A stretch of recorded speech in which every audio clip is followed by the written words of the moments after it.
Assalamualaikum warahmatullahi wabarakatuh. Perkenalkan, nama saya Rizky Dwi Cahyati dengan NIM 23186230017. Di sini saya akan melanjutkan tugas kemarin, yaitu uji korelasi, namun berbeda. Yang kemarin uji korelasi sederhana, kali ini saya akan menjelaskan tentang uji korelasi berganda. Pertama-tama kita masuk ke Excel. Di sini saya sudah menyiapkan data atau soal dari dosen saya sebagai berikut. Lalu kita masuk ke SPSS dan kita masuk ke variabel view. Di sini kita ganti name menjadi X1, lalu X2 dan Y.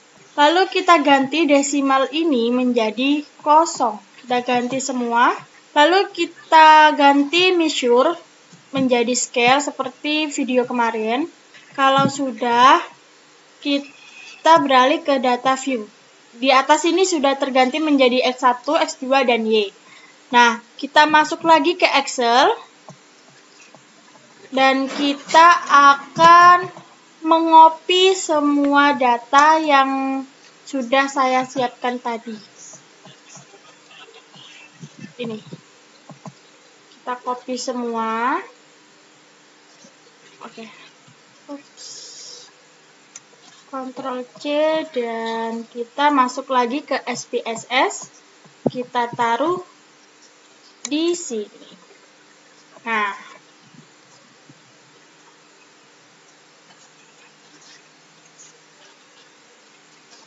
sebentar, ada kesalahan teknis. Astagfirullah, maaf.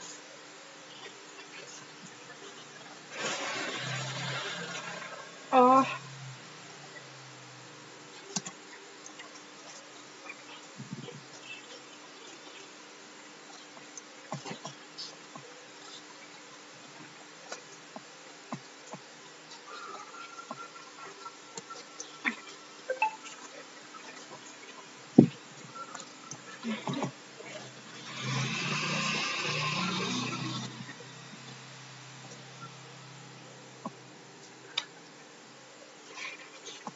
Mohon maaf, sebentar.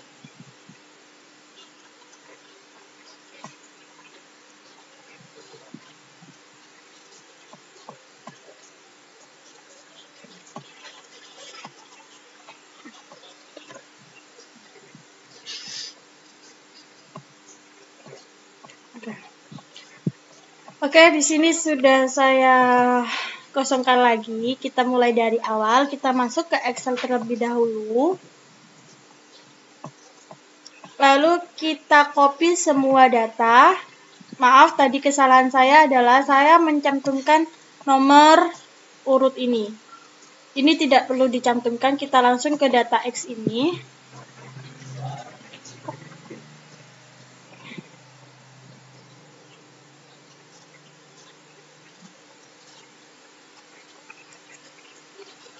Oke. Kita kembali lagi ke SPSS dan kita. Nah, seperti ini. Kalau sudah seperti ini, kita masuk ke Analyze. Di Analyze ini kita pilih yang Regression ini. Dan di sini menunya ada banyak ya. Dan kita pilih yang nomor 2. Yaitu linear ini ya. Nah, kalau sudah seperti ini, kita cari yang dependent sama independent. Dependent itu adalah data Y dan independent adalah data X.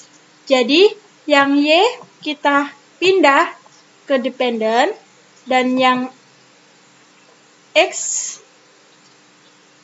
ini kita pindah ke independent. Semuanya kita pindah ke independent seperti ini.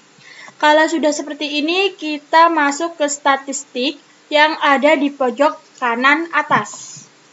Kita centang di sini di R square dan deskriptif. lalu kita centang contour. Kalau sudah kita masuk ke plots, kita pindah lagi, dependent tadi adalah Y, dan untuk data X-nya kita pilih yang spread. Ini kita pindah juga. Kalau sudah, kita centang yang di standar ini, standar dset ini, kita centang keduanya, histogram sama normal probability loss, kita pencet contour. Kalau sudah, kita masuk ke save. Dan kita centang yang di predicted values. Kita centang satu saja yang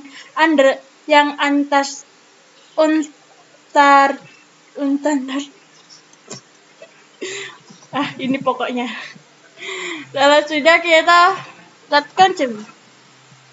Yang option, style dan bootstrap ini tidak perlu kita apa-apakan dan kita pencet OK.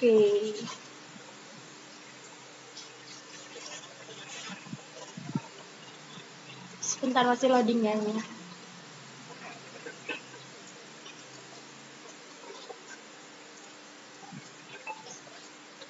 Nah, baik, data tadi sudah muncul hasilnya.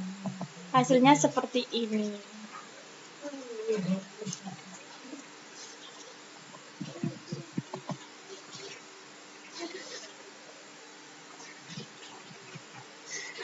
Kalau sudah, kita kembali ke Excel untuk mencari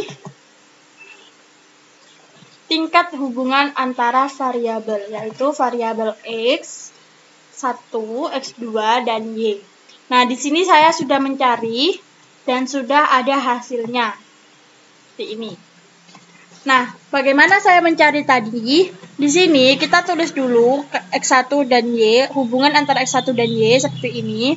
Dan kita lihat hasilnya itu ada di hasil SPSS tadi. Kita cari di tabel correlation ini ya. Kita cari di sini. Nah, kita pilih yang pertama, kolom atas sendiri. Bagaimana saya menemukan hasil 0,287? Saya melihat di sini. Hubungan antara Y dan X1 dan Y. Di kolom X1 dan Y juga 0,287. Nah, iya. Begitupun dengan tingkat hubungan antara variabel X2 dan Y, X1 dan X2, dan X1, X2, dan Y atau simultan. Nah, setelah kita melihat hasil-hasil dari X1 dan X2 dan Y di tabel SPSS correlation tadi, kita mencari tingkat hubungan antara variabel X1 dan Y. Di mana? Bagaimana caranya? Kita masuk ke sini. Data interpretasi koefisien korelasi. Di sini sudah ada data interpretasi koefisien korelasi. Kita lihat lagi di Excel. Ini hasil X1 dan Y adalah 0,287. Maka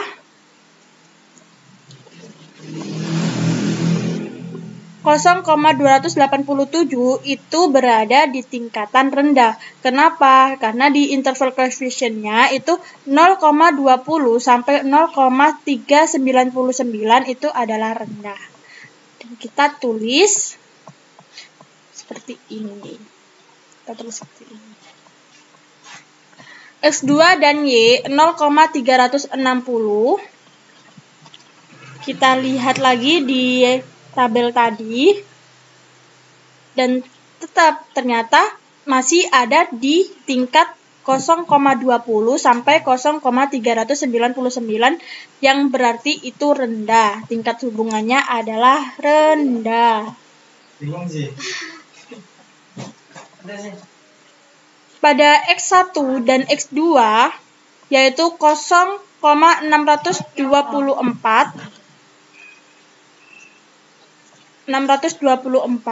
itu tingkat hubungan variabelnya adalah kuat.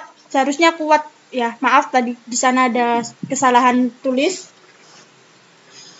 Di interval coefficient 0,60 sampai 0,799 adalah kuat.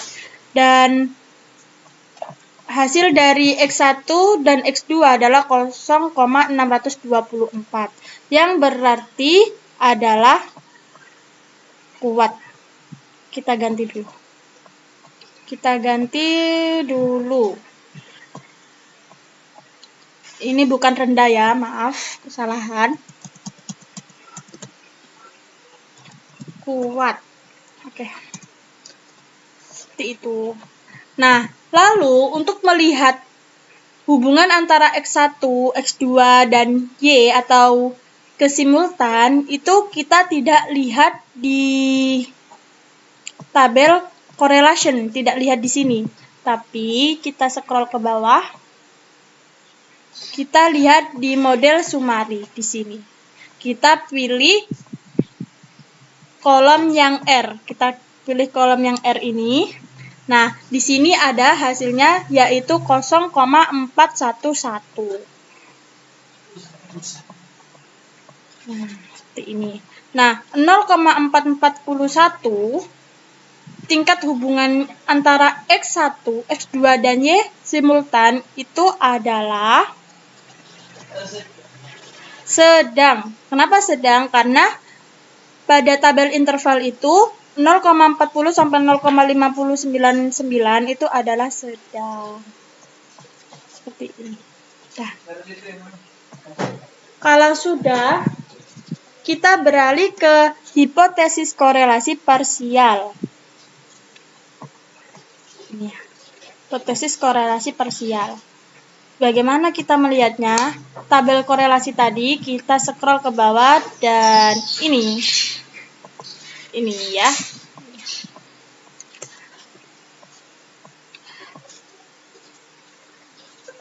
Pada pernyataan pertama, HO sama dengan variabel X atau X2 tidak ada hubungan secara signifikan terhadap variabel Y. Sedangkan HI itu variabel X atau 2 ada hubungan secara signifikan terhadap variabel Y.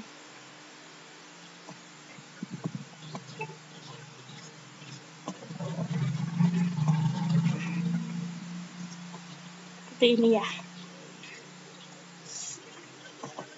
Kita ganti saja. Kalau sudah, kita ke hipotesis korelasi simultan. Hipotesis korelasi simultan itu berada di bagian sini. Nah, pada HO sama dengan variabel X1 dan X2 secara bersama-sama tidak ada hubungan secara signifikan terhadap variabel Y. H1 sama dengan variabel X1 dan X2 ada hubungan secara signifikan terhadap variabel Y. Nah, jika sudah seperti itu, maka kita beralih ke dasar pengambilan keputusan. Dasar pengambilan keputusan di mana X1 dan Y yang hasilnya 0,062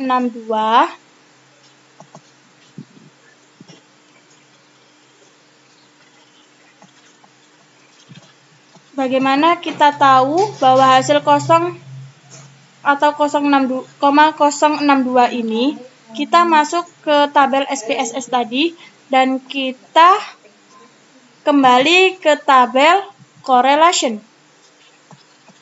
Roti dah, mau.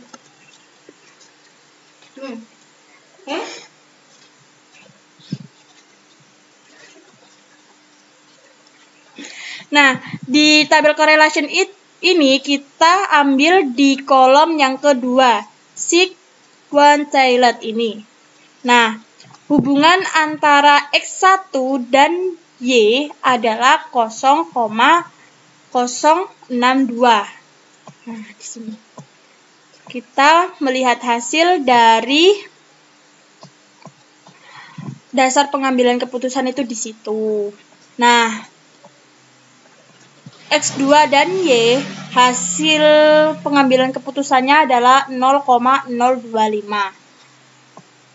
Sama, di kolom kedua sequentialed pada tabel correlation.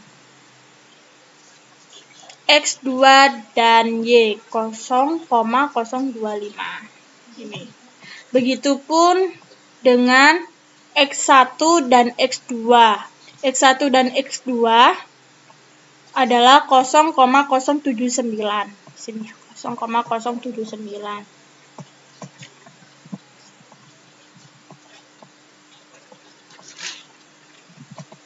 Jika tadi pada tingkat hubungan antara variabel pada simultan adalah tabel yang berbeda, pada dasar pengambilan keputusan, simultan ini juga memiliki hasil pada tabel yang berbeda juga. X1, X2, dan Y 0,082 ini tidak kita lihat di tabel correlation, tapi kita lihat di tabel summary juga seperti yang awal tadi.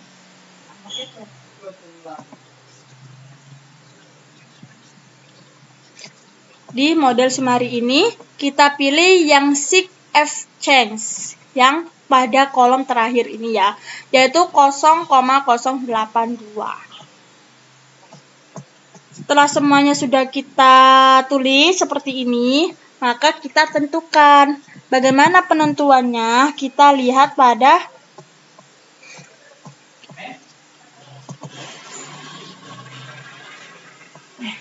ini, pada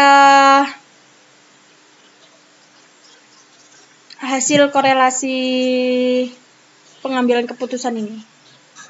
Nah, pada PDF ini tertera jika p-value atau nilai signifikan lebih besar dari 0,05, maka HO diterima dan H1 ditolak, yang artinya tidak ada hubungan signifikan.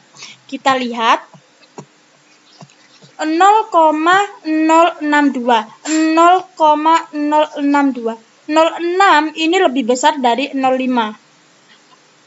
Bagaimana agar mudah cara untuk melihatnya? Kita lihat angka di belakang koma ini. Angka di belakang koma itu 0,6. Sedangkan di sini 0,5. Maka 0,062 lebih besar dari 0,05 atau p-value itu lebih besar dari nilai signifikan ini. Maka HO diterima, H0 ya ini, maaf. H0 diterima dan H1 ditolak, yang artinya tidak ada hubungan signifikan. Lalu untuk X1 dan X2 dan Y, tidak ada hubungan signifikan. Itu 0,025. Di mana 0,05. Kita lihat juga. Nah, 0,02. 02 di belakang koma ini adalah 2. Angkanya 02. Sedangkan di sini 05, berarti 0,025 lebih kecil daripada 0,05. Maka HO ditolak dan H1 diterima, yang berarti ada hubungan signifikan. Pada X1 dan X2 yang hasilnya 0,079 itu lebih besar dari 0,05. Maka HO diterima dan H1 ditolak, yang berarti tidak ada hubungan signifikan. X1 dan X2 ini sama seperti halnya X1 dan Y. Nah, untuk X1, X2, dan Y atau simultan, ini hasilnya 0,082, yang berarti lebih besar dari 0,05. Maka HO diterima dan H1 ditolak. Tidak ada hubungan signifikan. Jadi, X1 dan X2, lalu hubungan antara kesimultan ini sama dengan antara X1 dan Y, yaitu H0 diterima dan H1 ditolak. Tuh. Lalu Yang terakhir ada sumbangan.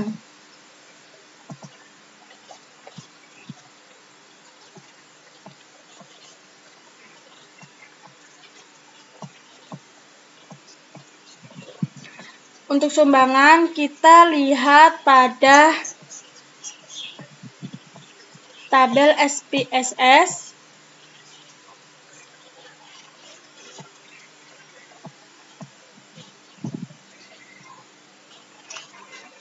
Tabel model Sumari Astuti R-square. Kita lihat di SPSS pada tabel model itu ya. Di mana itu? Nah, yang ini. Tabel nomor 3. 1, 2, dan 3. R-square Ibu ya. 0,108. Caranya bagaimana?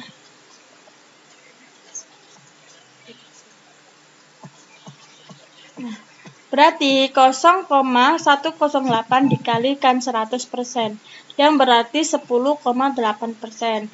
Dan 100% dikurangi hasil dari 0,108 dikali 100% ini 10,8%, dan hasilnya 89,2%. Sisa sumbangan variabel X1, X2, dan Y. Seperti itu. Baik, terima kasih. Mohon maaf sebesar-besarnya. Assalamualaikum warahmatullahi wabarakatuh.